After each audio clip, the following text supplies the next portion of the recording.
Masinsinan kong kinausap si Pangulong Rodi. Halos manikluhod ako. Naligtas si Bongbong. Gusto niyang mag-vice-presidente. Hindi siya pinalad at lalong nagkaroon ng oras para sa bisyo.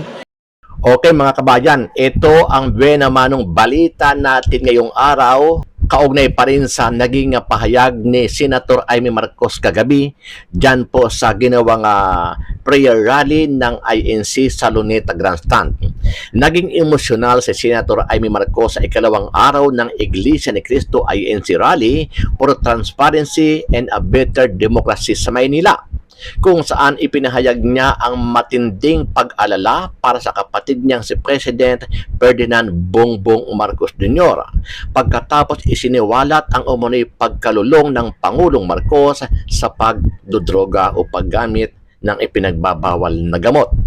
Sa harap ng mga dumalo, kapansin-pansin ang pagiging emosyonal ng senadora habang hinihimok ang Pangulo na umuwi, magpahinga at unahin ang kanyang kalusugan sa gitna ng umiinit na isyong politika.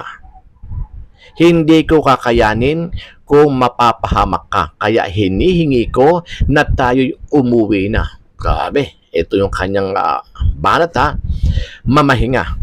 Alang sa iyong kalusugan, kaya kung mabigo at mawala sa iyo ang posisyon, pero hindi ko kayang mawala ka sa amin. Ayusin mo ang sarili mo, magpagamot, alisin ang droga sa iyong sistema. Yan po ang naging pahayag ni Senator Amy Marcos kay Pangulong Bongbong Marcos Jr.